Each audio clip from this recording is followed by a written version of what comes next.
Hi. Hey! Oh my god, are you a talk show host? I don't know. Although I think I could be good at that too. I've actually always wanted to have a show where I interview people. Me too. I've always wanted Me that. three. Be it on the radio or online, a podcast, a TV. Well, look where you are. You're doing it. Not It's always kind of wanted to. happening, Not right? kind of. You are.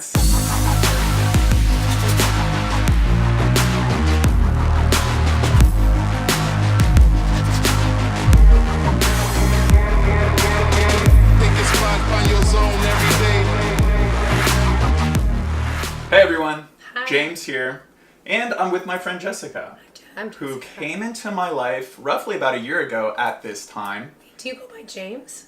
James or JR. Because I think of you as JR. So I like I'm both. JR too, but Jessica Ruth style. James. I like to hear both, just to clear it up. I like being called JR and James, so either one would make me happy. Jessica, what is it that you do in the world? Well, I'm just me. What is it that you do You mean vocationally, professionally? I'm a holistic health coach and wellness practitioner. I've been also working as a body worker for over 20 years. So holistic health and wellness has been my thing for a very long time. So with this work, Yeah. you take on clients, Yeah. and they all come to you with different areas that they're working in their life, things that they might be struggling with, things that they're coming up against. I know for me in my life and different people I've spoken to, I often hear the word stuck come up a lot. Huh. So for me, I've used it against myself, and I've heard other people use it to describe their situation. What is your experience? Well, give me a sentence when you say for yourself. You would use it by saying, "Oh, I just feel so stuck." I feel stuck in my job. Uh-huh. I feel stuck in this dead-end relationship. I feel stuck in this tiny little town, and I just want to get out, but I feel like everything's working against me to keep me stuck here. I feel powerless.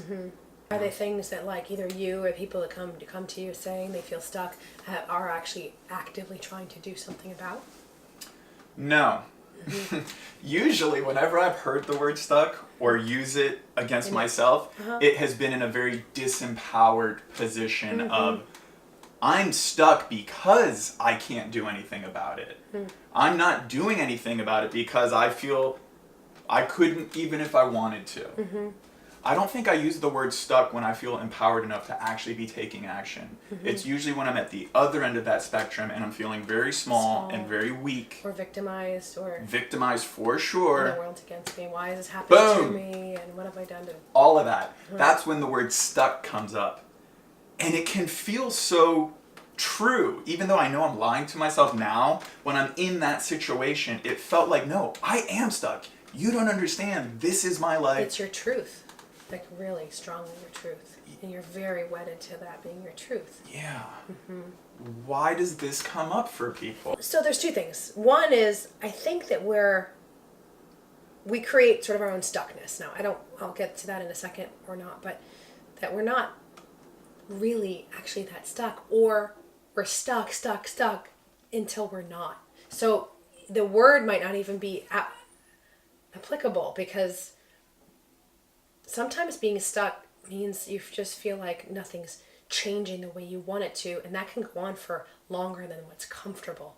I think we're really uncomfortable with things not feeling fantastic all the time or really great, and we're frustrated by it. But I think also that there's something about this stuckness that is serving us or doing something, that giving us something we need. There's something we're getting from that. Usually it's something around our fears around our greatness, or what's possible, or what it means about us if we change, what if it actually means if we change these things. Like, what if I really do get the job that I want, or what if I really do get the relationship that feels like the one I'm supposed to have, or whatever. What does that mean about who I am and what I have to do to change? And so it's kind of an unwillingness to take steps, and usually steps for becoming unstuck are smaller than we think. And sometimes it's a huge leap. Sometimes it has to be like something really bold and big. Other times it's just really small daily things that you have to do to get out of that stuckness. But again, like I said, I don't think that stuck is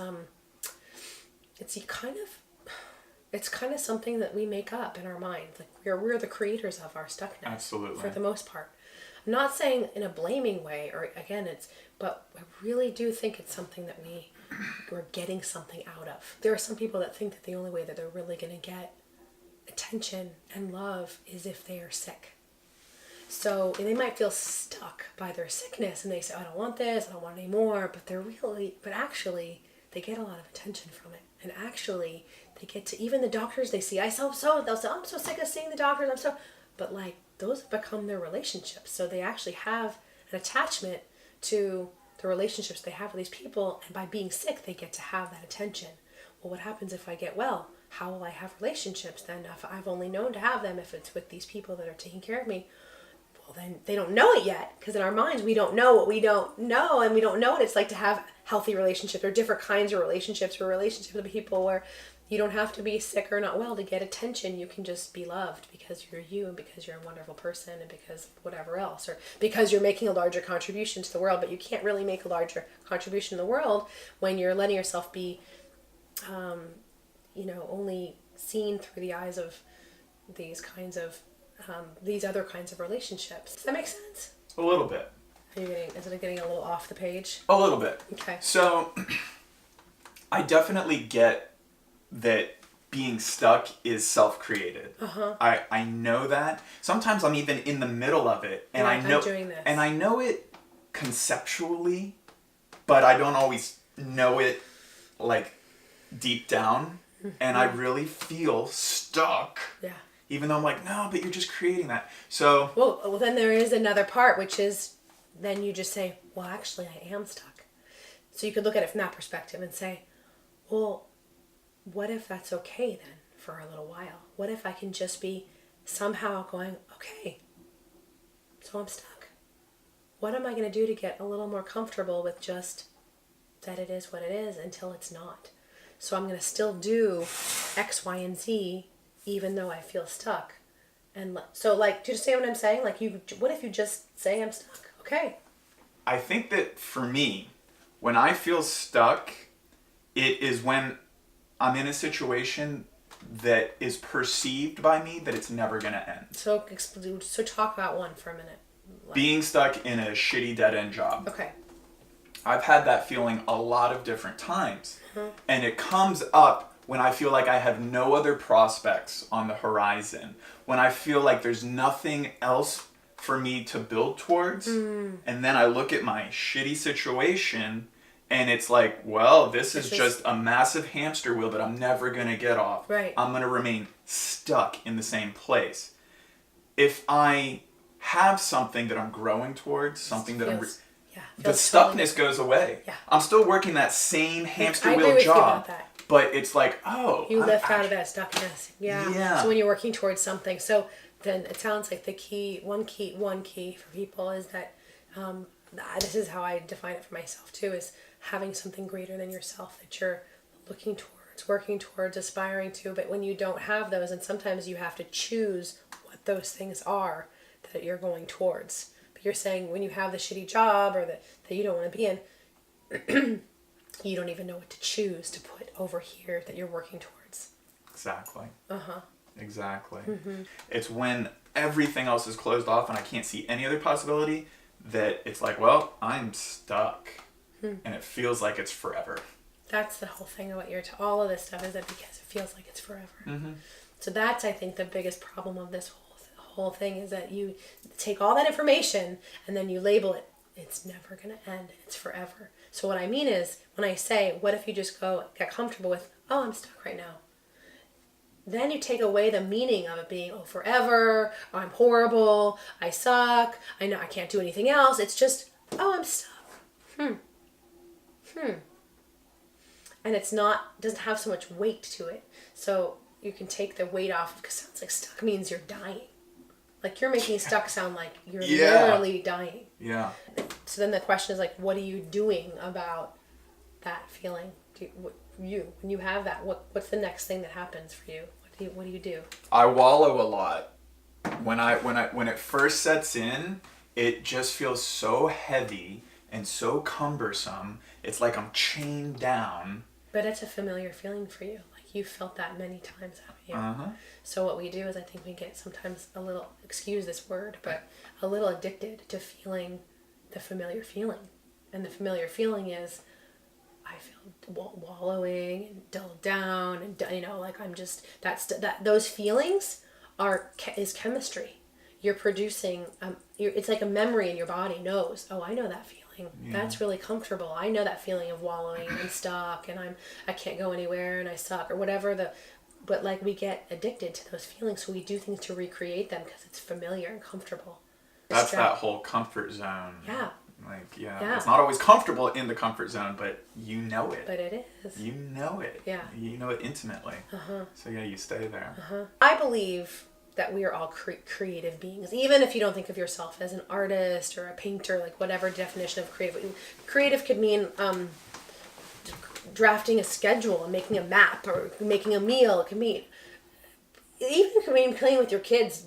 Like there's a creative life force that comes alive in you. So I think that we all have creative energy in us, even if you don't think of yourself as a creative person. But so all by nature of being creative beings, that we all have periods where we don't feel like we're not creating the way we want to, or we're not doing something we want to, and so those periods of time that are the stuck points are a natural part of like rhythms and cycles of life. Like you can't be up and high and like in the zone all the time, and we're not a robot either. Right. I think we live in a culture where it's like do and go and be, and you're valued more when you're busy and doing, and that like you get more points somehow in our culture by like the more you do, that you're better, and it's very much like that, and there's a place for it, but really I don't believe it's natural. Like I think so that's those periods of stuckness or introversion or hiding out a little bit, it can be like a germination period that helps you become even better for when you aren't stuck anymore. Like I go through, for me as an example, I go through cycles of, even nature is in cycles. And that's what I was saying, is that like winter is kind of like a stuck point. Well, when you live in part of the country where you get an actual winter, but in, where you get snowy and the leaves fall off the trees and everything looks like it's dying and everything is kind of dying. And but the thing is that's not all true, because under the ground is where the stuff is happening. So in the soil, in the roots, there's growth happening.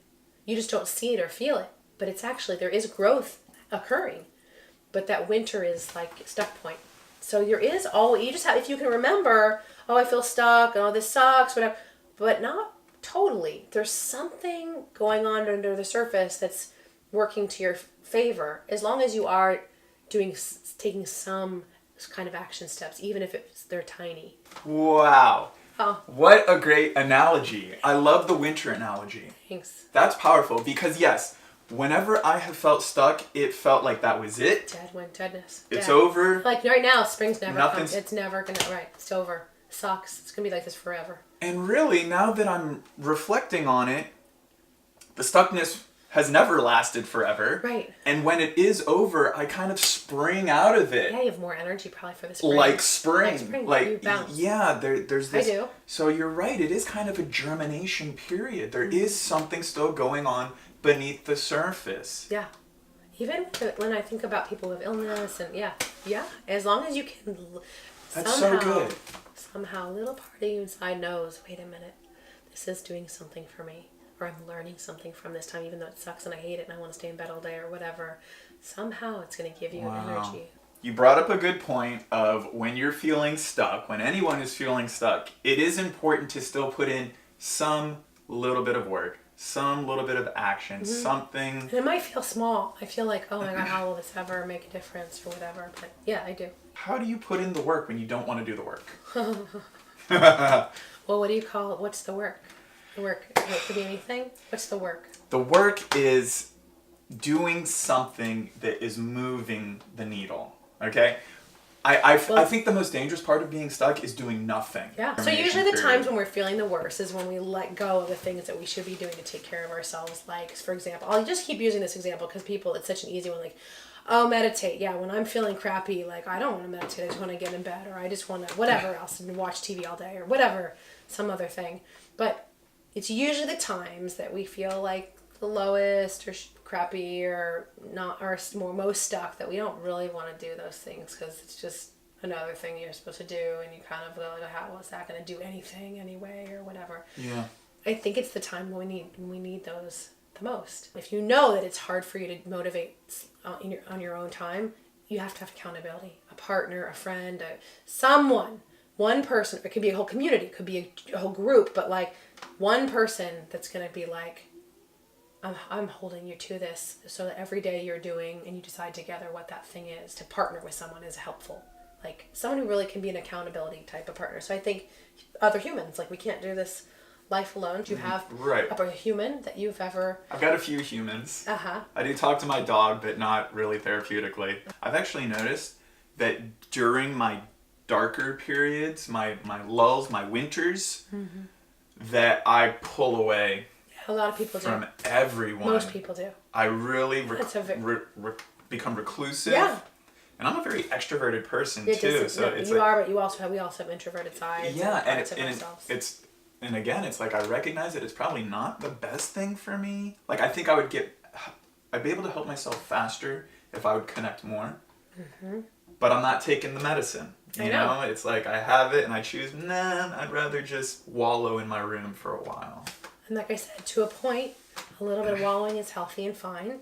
And then at another point, it's become damaging in a way, or like not really going to get you at all where moving forward. So you have to have a certain, maybe it's a matter of going, okay, like I get 2 days of wallowing, or I get, well, I don't know what do you have to put a cap on it? You know, you have to like have a boundary, a personal boundary around like, okay, I've wallowed enough. That's enough now. You got it. It's that comfort. You're in comfort. It's like you're really comfortable in wallowing. You're like, I don't want to be wallowing, but you're very comfortable. So you have to enroll somebody to be like, okay, who's really going to be a little more fierce with you and say, I know what you're doing. Yeah. It's bullshit. It's time to stop with the wallowing. I like what you said about, it's oftentimes during the darker, harder points of your life that the work is really important. It's easy to do something productive or healthy when you're already happy, when everything shows up on time, when the sun is shining on your face and everything. It's easy to be great during those moments, right? And when it's the opposite, that's when the work is the most important, or it can be the most important. And I liken it to when you go to the gym. If you're doing push-ups and the first 3 push-ups are so easy, it's when you get on to number 15 and 25, you're really struggling. It's like, and you want to stop at that moment, but actually it's during that time when it's the hardest that's where the growth is coming from, and it's uncomfortable. And so when feeling stuck, putting in this work is very important in that moment, this germination period, because then the growth is going to be so powerful. It's going to be that much better. Absolutely. Yeah. So I'm really trying to center myself around that, just to remember that feeling stuck doesn't have to be hell. It can be a really good time for me to put in this work and to grow. Yeah. Maybe the new line that we add to this is like, I feel really stuck, and that's okay. And you add something to it. It's like, I'm really stuck right now, and I'm getting something from it. I'm getting something from it. So it's like you have to build your sentence further, not just, God, stuck. Oh God, I'm so stuck. The next sentence or the next portion of your new framed version of that is, and you tell me, and and there's something really great coming from this, or and I'm learning so much, and I'm growing so much, and it's helping me so much. Yeah, I like that. For me, another problem that I've had around feeling stuck and low is that I do nothing. I don't want to do anything. So you can't get right. Okay. So I don't take any actions in my life. I literally just go to work, go back home, sit in the room, repeat. I've noticed that usually on the way out of the stuckness, of the low point, then you start doing the I've things. started putting in some actions. Okay, like what? So hanging out with somebody, even if it's just once a week, rather than me just going home and wallowing in the room. Go spend an hour walking through the park with a friend. Yeah. And I commit to doing that every single week. Yeah.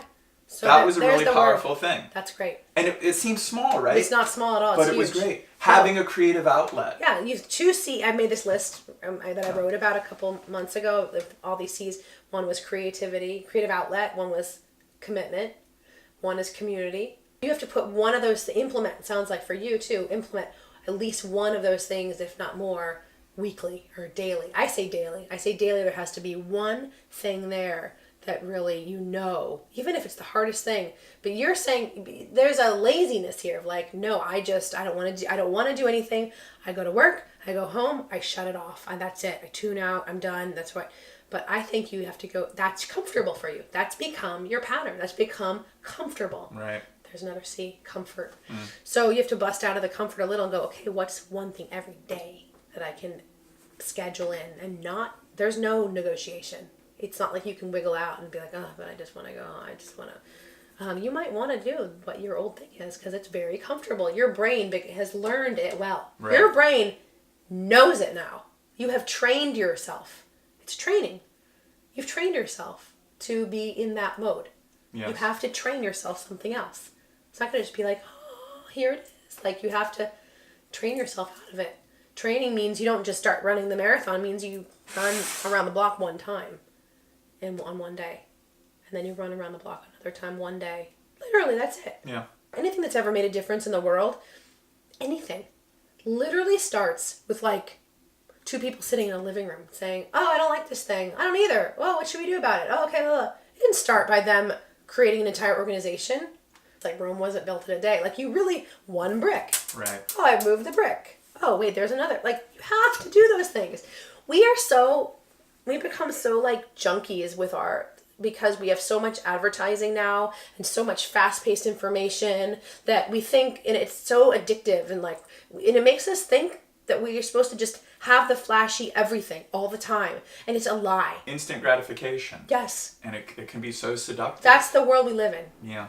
But it's not the world we live in. Because behind the everything is a real deal stuff going on. Yeah. If you want to be reminded of that, look at a plant. You plant it. You have to wait for it in the soil to come out and take care of the soil. It's like the most simple thing. It's a plant, but it's and if you're not tending to the soil, because it gets rotted, then the plant's gonna die. And then it grows, and then it grows a little more. But if you need help remembering what you need to do every single day, stick a plant in front of your face, or whenever I talk to clients a lot about healing, and so you've had like a big cut somewhere before, right? Or a burn. Sure. Yeah. And you get the burn and you're like, oh my God, what do you put your ice on it or some gel or something, you put a Band-Aid. But if you look at it, like the body's amazing. It's working round the clock. You look at that and the next day there's a teeny weeny bit, but every single day. But for a long time, it takes a while for that wound to really heal. I mean, even if you're someone that heals fast, which is great, but you'll see it for a long while. And then even then, sometimes you'll still have a scar, and sometimes even the scar really hurts. Or sometimes there's something that builds there. So the process of things within our bodies can be rapid in some ways or slow or whatever, but you have to do the things that are going to help tend to it. You just do. So then, kind of summing this all up, yeah. Stuck isn't forever. But a lot of times we become so impatient and lost in this instant gratification mindset that we just expect it to go away overnight, and it doesn't really work that way. Yeah. So instead, it's more like nurturing a plant or nurturing a wound. Mm-hmm. It's the everyday, basic little steps, watering the soil, making sure the plant has enough light, taking care of the cut, dressing it, making sure it's there, and a little bit. Day by day, it starts to heal itself. Day by day, it starts to grow a little bit more. Yeah, and when you enroll somebody else to help you to be accountable, they also can hopefully go, hey, guess what, JR? Do you remember 6 weeks ago, or when I saw you literally 6 months ago? Remember when you just had this one camera that was this big on a thing? Hello, now we're over here, and you have all this other equipment, and you have all these ideas, and that's progress. She's talking about my channel. Word. You're absolutely right. And that has been another area in my life where, and I think a lot of people do this, it's easy to look at all of your setbacks or flaws and and underplay your achievements and your accomplishments, Yeah, a lot. and overplay the stuff that you feel is maybe lacking or missing. Yeah, most people do that. The never enoughness. I really like this idea about accountability. And it sounds very obvious. And I think a lot of times when an idea sounds too obvious, or maybe you've heard it before, You're like, you just I know dismiss that. it. Yeah, I do that. I know it. Whatever. I've done that before. Yes. What? But you know what? If you're not using it, then you don't really know it. No, exactly. Yeah, exactly. If you knew it, and you knew that it was helpful, you'd actually be doing it. Mm-hmm. So just to say I know it isn't enough. You have to... So that's going to be a big takeaway for me today about this whole thing, is just bringing accountability into my life, creating that little community that you're talking about. There's a quote that I was just in this interview series yesterday, and we were talking about whatever, and there's a quote called community. I got it from several sources, so it's not something I made up, but community builds immunity. So does that, you can apply that however you want, but it really, there's power in community. And community does not have to mean 100 people. It can mean 2 people. It can mean 3 people. It's whatever you want it to mean. But you have to have something that keeps you, it's like home base. Thank you. Thank you. This has actually gone so much better than where I even thought it could have gone in my head. It just all feels so good. Love the goodness that you're spitting out here. So just kind of in summing it up, bringing it all back together here, this world of stuckness that I now understand is not always this horrible, hellish thing. Can actually be a great germination period. Yes. What can we do to just take it all home, to just put it in a nice package here? Wouldn't it be nice if everything was in a nice package? Yeah. Okay. Are you really serious? You're asking asking me like just everything that we've just covered. What's your package? Hey. What package? I swear this is PG. What's your package? No, I have a package coming soon. I meant to say, where's my package? She's talking about parcels. What nice, neat package? What are you taking from it? What's the, what are you going to grab? My big takeaways from this conversation is that being stuck is a mindset that I create, and it's really not this place of immobility the way I think it is. It's really... You're addicted to thinking it is. Damn. So what it really is just this cycle, a winter in my life. Stuck is a germination period. Right. Stuck is just the winter that's going on right now. It looks like the trees are dead. It looks like everything is stopped, but underneath the soil, the roots are still moving and shaking. And then when the spring comes, growth happens. Big growth happens. So my stuck period could actually be a great germination period for me. And it's not about literal seasons. Some people feel their winter during summer, or you know what I'm saying. It's not like you actually have to be literal about this past summer was a winter for me. I've had a summer that was winter, but I think we have growing pains during summer sometimes too. So there's growth there. But anyway, go on. And so then my last big takeaway is, in putting in the actions, putting in the work, the little baby steps every single day, it's very important and beneficial to enroll other people into that, to create a little community around that is going to help me when I'm in a position when I don't really always want to help myself. You've heard this before. Maybe you're exactly where you need to be. Right. That's what that stuck point is maybe that's really is where you have to be for a while, and it's really uncomfortable. And like I said to you before, like I think sometimes stuck points are I've come to be a little more comfortable, even though I don't like them and I hate them, but they can be longer than we want. They can feel like maybe a year, maybe 2 years. Stuck points or feeling shut down, and for some reason it's a natural thing, a natural part of life, being human.